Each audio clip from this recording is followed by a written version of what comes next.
This story is brought to your ears by all our fantastic supporters on Patreon. To get in on the action yourself with bloopers, extras, and the occasional early story, join us at patreon.com/voiceofallmtg. We'd like to thank our newest patrons, Kevin Miner, Justin Underland, and Neil Eichard, for already donating. For more stories or just a chat, visit voiceofallmtg.com or find us on Twitter at voiceofallmtg. And now, Voice of All presents Put to the Test, Episode 4 of Strixhaven by Adana Washington. Will startled awake. It took him a moment to realize that he was in his room, that the shadowy figures lurking in the corners were remnants of whatever dreams he had risen from. He was still in his uniform, now rumpled. His latest assignment, on the desk in front of him, remained unfinished.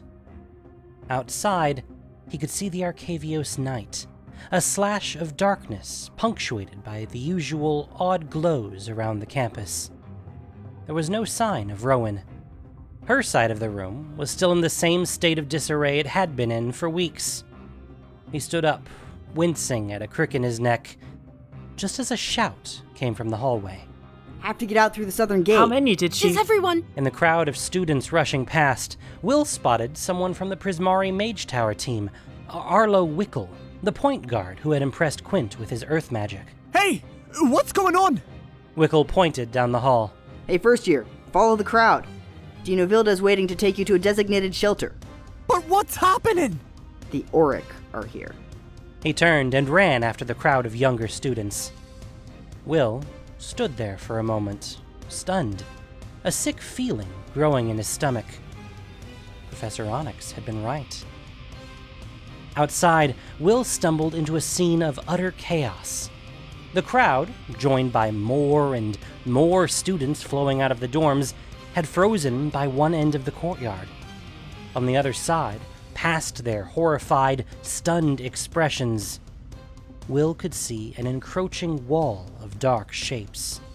No, not shapes. Creatures. They skittered across the manicured lawn on narrow, pointed legs, insectile plating covering wine-purple flesh.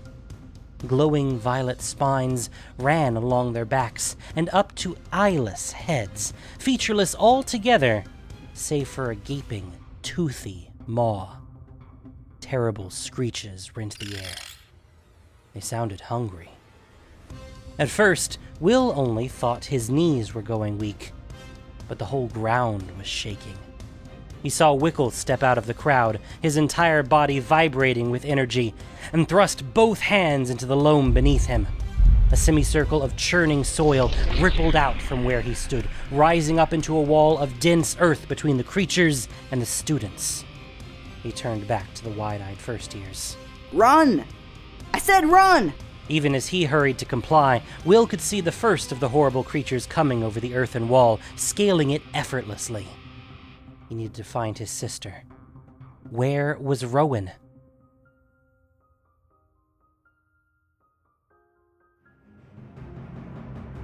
Across the campus of Strixhaven, Rowan howled and swung her sword.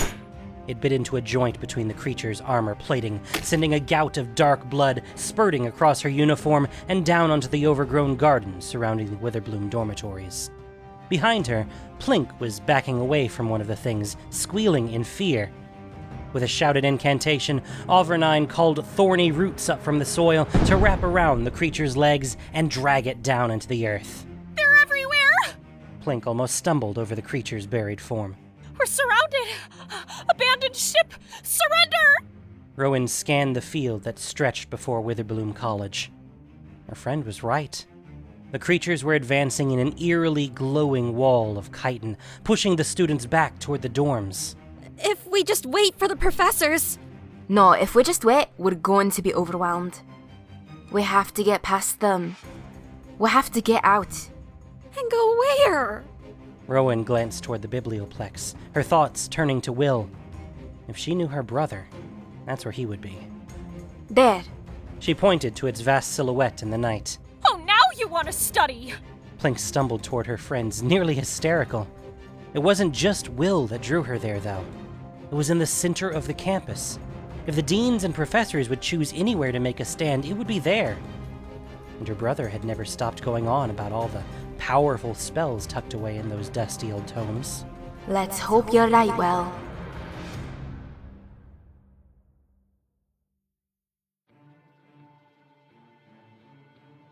Professor Onyx, watch out! Liliana spun around at her student's shout just as an Oriq agent sent a hissing coil of energy at her. It was a vicious spell, something meant to suck the life from her. But she was quite experienced in magic such as this. She stopped the spell inches from her outstretched palm and regarded it coolly.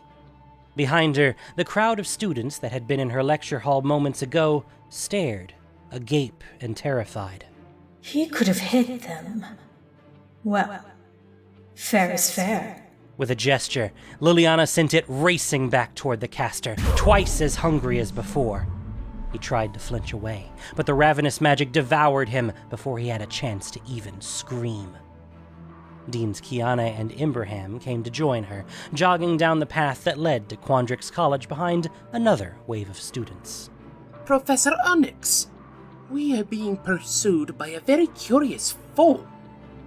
I suggest we regroup with the other faculty at— Imbraham was cut off by a scream. A student had fallen behind. Go!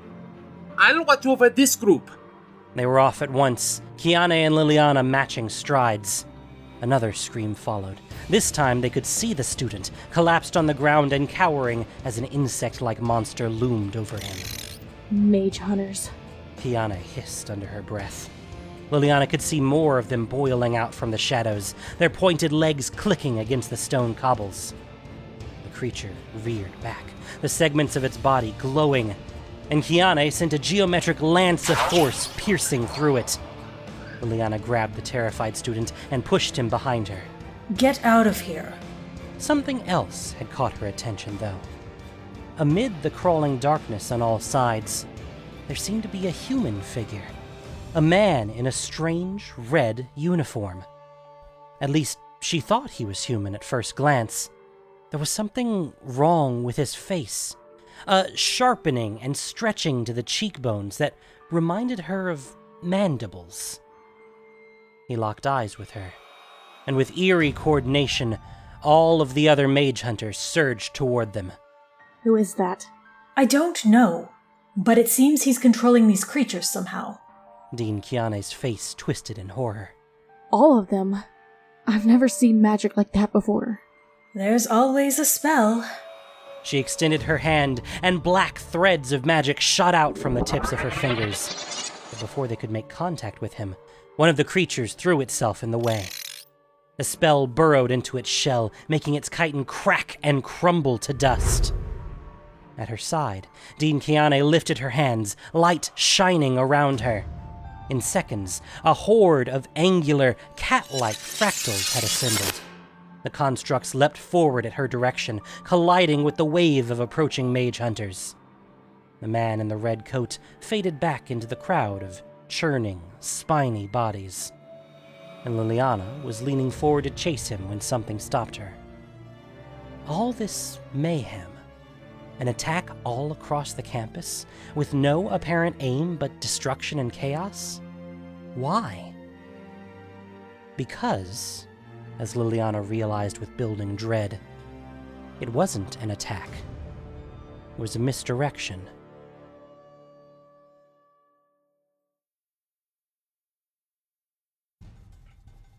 Will ran. He ran as fast as he could, trying not to think about the horrifying creature behind him and its many legs, or the burning in his lungs as he pushed himself harder, or the wet grass beneath his feet that would be so easy to slip on. Wait. Without stopping, Will stuck his hand down toward the ground and applied a bit of focus. Behind him, the evening dew condensed into hard ice. He turned, looking over his shoulder, just in time to see one of the monster's long legs skid off to the side, collapsing underneath it. Yes! But Will ran into something huge and spiky. He bounced off the second creature's spell as it whipped one claw at him, nicking his uniform but missing anything important. Falling to the ground, he rolled to one side as another claw buried itself in the earth where his head had been a moment before. Will stuck out his arms blindly, making contact with its armor-plated midsection, and drew the heat from it so fast a crack split through the middle of the shell. The creature fell back, screeching, but by then the other one had gotten up and was scuttling toward him. Suddenly, a roar filled the air, the sound rolling through the sky. More roars answered it until the ground trembled from the cacophony. The creature leapt away from Will and almost galloped on its many legs, moving fast but not fast enough. A column of fire shot down from the sky and swept over the ground. All around, Will could hear the shrieks of the invading creatures, could smell the carbon in the air as their shells scorched and popped and blackened. In a moment, they were nothing but ashes, scattered to the wind by the beating of giant wings. Will threw his arms over his head, calling up sheets of ice around himself as another burst of flame ripped through the courtyard. It was barely enough to protect him from the scorching heat, but Will couldn't help the whoop of joy that burst out of him. The dragons had come.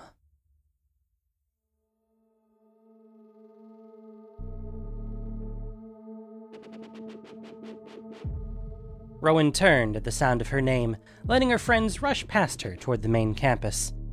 There, with a sword of ice in his hand and a goofy-looking slash across the front of his uniform, was her brother. Wow! They ran towards each other and fell into a hug, squeezing each other tightly. When Rowan pulled back, she frowned at the makeshift weapon in his hand. Where's your sword? In our room. I came as fast as I could. Look out! Someone shouted behind them. Rowan barely had time to register the Oriq agent stepping out from behind the hedge. As he stuck out his hand, thorns of lethal, blood-red energy lancing toward them, she knocked Will to the ground. There was a gurgling sound, and then silence. It took Rowan a moment to realize she had closed her eyes.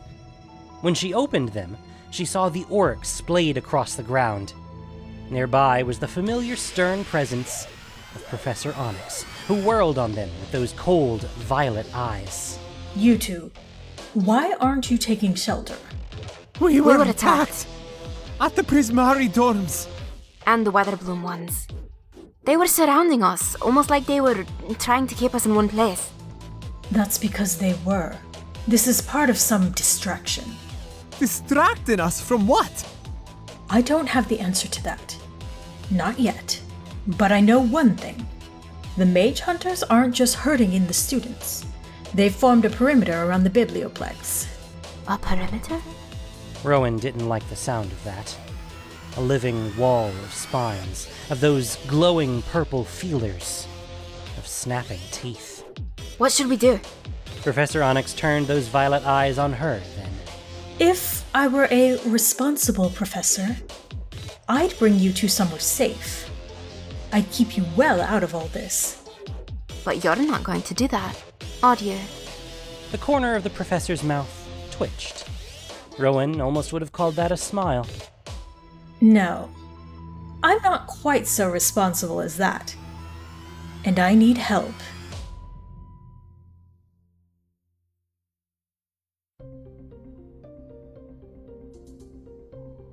So, this is our way in? Will put his hand on the circle of stone. It seemed set into one of the rolling hills in the wilder section of the Witherbloom campus. Yes. It's an old maintenance passage I found when I was a student. The professor set her hand on the door and muttered something under her breath. With a slow grinding that seemed alarmingly loud to Will, the circle of stone parted, retreating into the side of the hill. On the other side was a long, dark tunnel. They let students down here? Rowan and Professor Onyx both arched an eyebrow.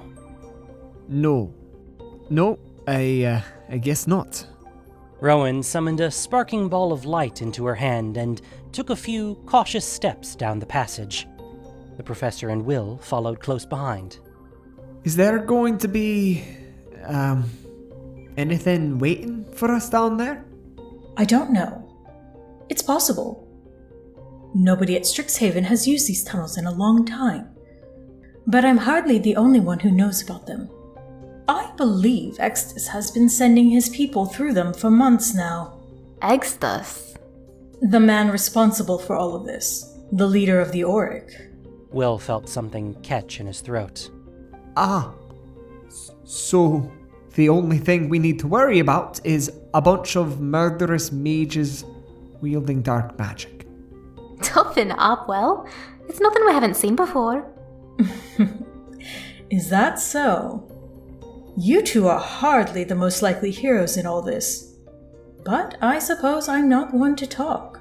What that meant, Will had no idea.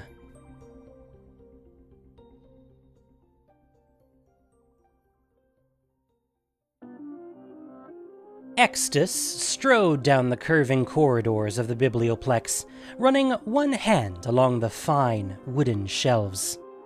So much wisdom in those old books. And yet not a drop of it seemed to be helping them now. It was odd to hear the habitual quiet of this place once again. Only now, the silence was occasionally broken by the screams of a student caught inside. Extus! He turned at the sound of his name. One of his agents approached, carrying a heavy book with frayed, yellowing pages. Taver, if he judged the voice correctly, a younger member and quite dedicated to the cause. He had already been on several missions deep into the heart of the school. I found it on the east wing, just as you said, sir. Fine work. Extus took the book and wiped off a layer of dust. Gilded letters shone in the low light. What is it, sir, if you don't mind me asking? The work of another brilliant mind, overlooked and left to rot. They are so quick to throw us away if we don't suit their purpose. He held out a hand, feeling benevolent. You will be rewarded for everything you've done today. Just as the agent took his hand, Extus spotted the student in silver quill robes over his shoulder. She was bleeding badly, one arm dangling limp at her side, but she glared at them both with an expression of utter fury. He felt the hate radiating from the spell she was weaving, an orb of perfect darkness, which she whipped straight toward him. Without hesitation, Extus tightened his grip on Taver's arm and pulled him close, spinning him into the spell's path. The agent's body bowed under the impact, a scream bouncing off the inside of his mask as he went limp and dropped to the floor. The student raised her arms, trying to gather more energy, but she was spent. Extus flung a bolt of crackling energy sailing through the air that hit the student dead on. As she crumpled, the library went quiet once again. He glanced down at the body of his masked agent, now still. Without a second look, Extus continued on.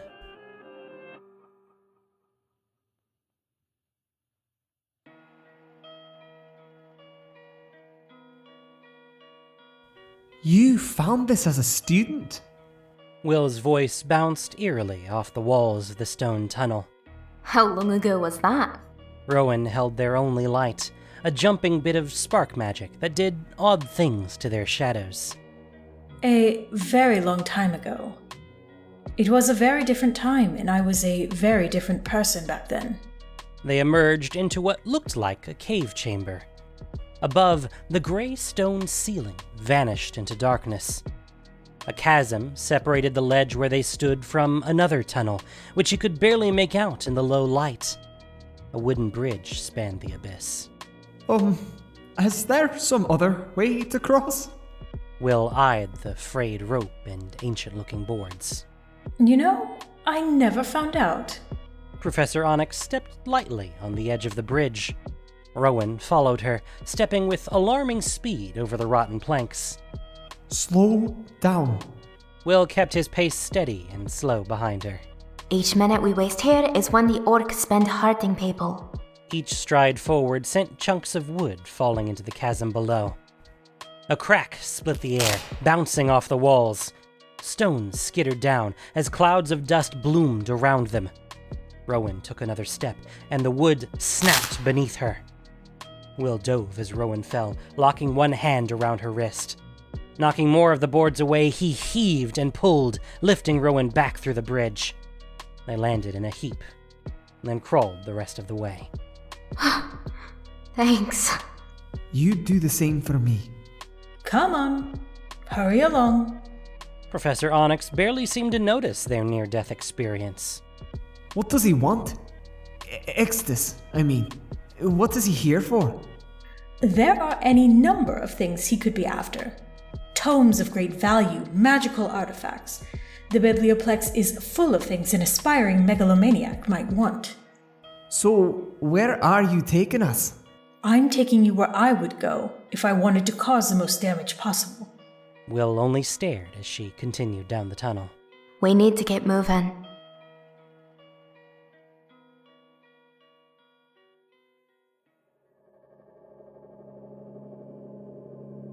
Extus rested one hand on the smooth, cool wood of the double doors leading to the Hall of Oracles.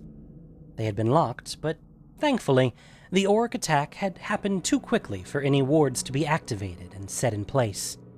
With a brief exertion of will, he blasted the doors off their hinges and stepped inside. Encircling the room were stern, wizened visages carved in stone. Oracles, long dead but not forgotten. Extus thought he noticed a certain scorn in their flinty eyes, as if even from the grave they didn't approve of what he was doing here, as if they didn't think he belonged in their ranks. It didn't matter. They were dead, and when he was done, they would be glad that they were. His gaze shifted to the ceiling, and even with his mask, he had to squint against the light. The Strixhaven snarl hung in the air, tendrils of energy whipping and snapping around the hall. Mana from the primordial origins of this world still swirling in a maelstrom of power. Below it sat a series of stone rings, nearly as old as the vortex itself. Containment circles, Extus knew. Its light cast the entire room in a soft, blue glow, sending shadows dancing across the floor. Yes, this will do. Opening the book in his hand, he flipped through the yellowed pages until he found what he was looking for. Footsteps sounded from the corridor as Oriq agents filed into the room. Each of them carried a book or scroll. Extus nodded, glad that his mask hid the giddy smile stretched across his face. Good. Array them as we discussed. It's time. One by one, the agents placed the books and scrolls carefully in front of their leader, until the ancient text formed a semicircle opened before him. Pausing for only a moment to savor the occasion, Extus began to read.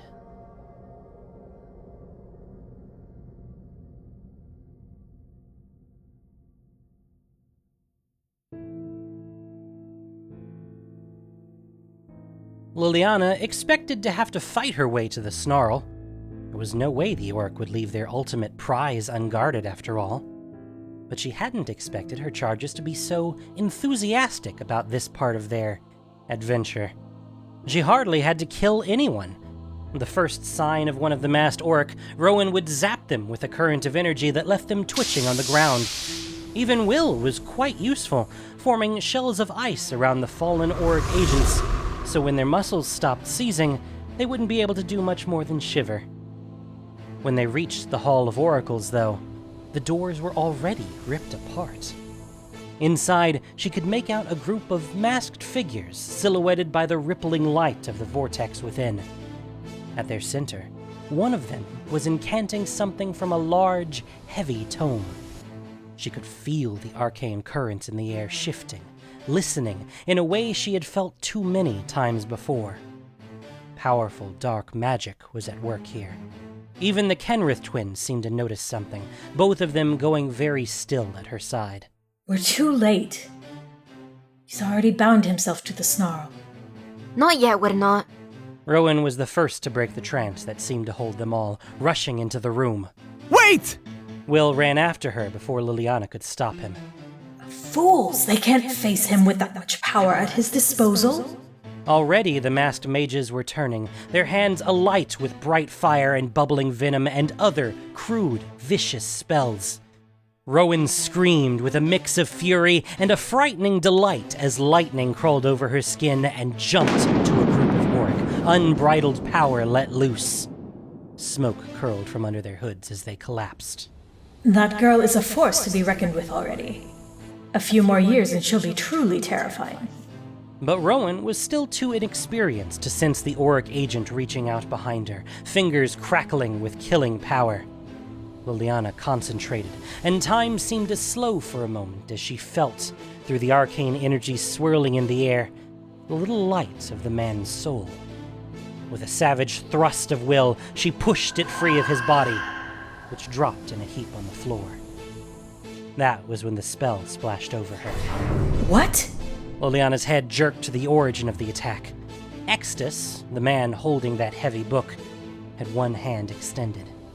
She hadn't sensed the buildup of any offensive magic, though. Not the warmth of fire, nor the sickly sensation of death magic. What did he hit her with? Suddenly, the room seemed to bend and sway underneath her. Everything spun uncomfortably. A sense of vertigo arose in her stomach. It was a feeling not unlike planeswalking, though sick and twisted. The last thing she saw was the Kenrith boy, looking not at her, but at his sister, terrified. Though whether it was for her or of her, Liliana couldn't say. And then her vision went black. When she opened her eyes, the light of the snarl was gone. Liliana blinked as her eyes adjusted to the darkness. She moved to sit up, her hand dragging through dirt and leaves, and looked around, her mind finally clearing enough to recognize the shapes of the forest around her. Forced translocation magic.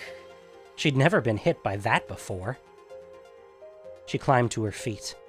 Ahead, she could just make out one of the torches that led the way to Strixhaven. The campus itself was somewhere in the far distance, beyond sight. Try not to die, you two.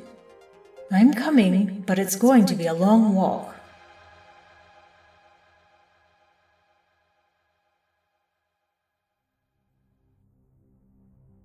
Rowan stared at the spot where Professor Onyx had been, and then turned to Extus.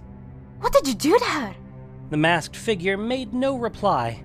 With a growl of frustration, Rowan extended a hand toward him.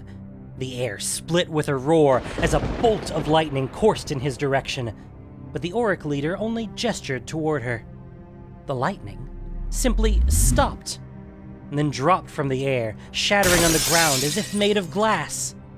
He waved casually, as though batting a fly, and Rowan saw the air bend and warp as a wave of force rushed toward her. She closed her eyes and held up her hands, but instead of being torn apart by the spell, she was only peppered with shards of ice as the wall Will had thrown up was shattered. Rowan, listen to me! We need to synchronize our magic like we used to! You said it yourself. I can't control my powers anymore. There's something different now. Our magic is changing. Yeah, you've gotten stronger, but I've gotten more controlled. Together, we can do it. There's no other way. But that wasn't true. Rowan looked back at Extus and the storm of raw magic surging and glowing behind him. The snarl, Professor Onyx had called it. She could feel the power radiating off of it, more power than any one mage could use. She could take it, draw it out, just as she'd drawn the power from that Prismari student's water elemental. We can do what he's doing. We can draw on the snarl, use the same dirty trick. That's too dangerous! It's too much power, you'll kill yourself! You'll destroy all of Strix! He was interrupted by another wave of force, roaring out from where Extus stood. Will threw up another shield of ice, but this time the spell was strong enough to punch through and knock them both across the room.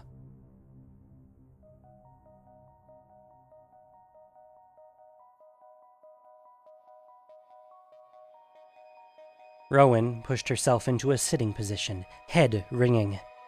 Not far away, she could see Will doing the same. Something was pooling at her feet, she realized, soaking through her boots. With alarm, she saw that it was blood. Not her blood, though, and not Will's. Rivulets of the stuff seemed to be spreading out throughout the whole room. She traced their path, her gaze drifting toward the snarl hanging above Extus. Where it had glowed blue before, now it shone a deep red.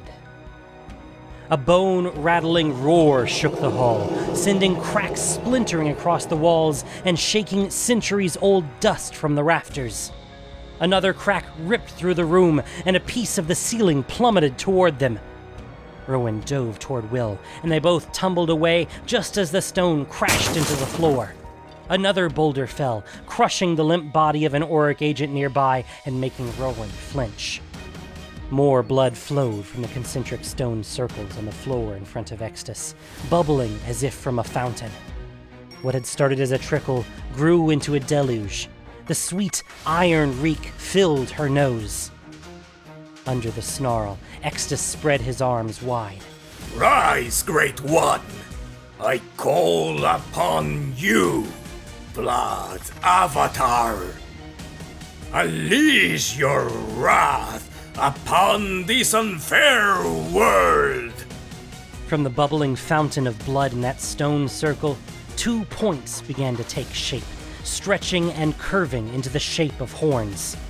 Something was dragging itself free. Rowan pushed herself backward until she hit the wall. Not horns, but a helmet of ancient bronze. What arose, soaked in gore, was massive and only vaguely humanoid. In each of its 4 muscular arms, it clutched a cruel weapon, the edges and spikes too many for Rowan to take in altogether. It was a creature of war, that much was clear. A being whose only purpose was to unmake what had stood for centuries. This was Extus's plan all along. This was what they had been trying to stop. And now, their failure could mean the death of them all.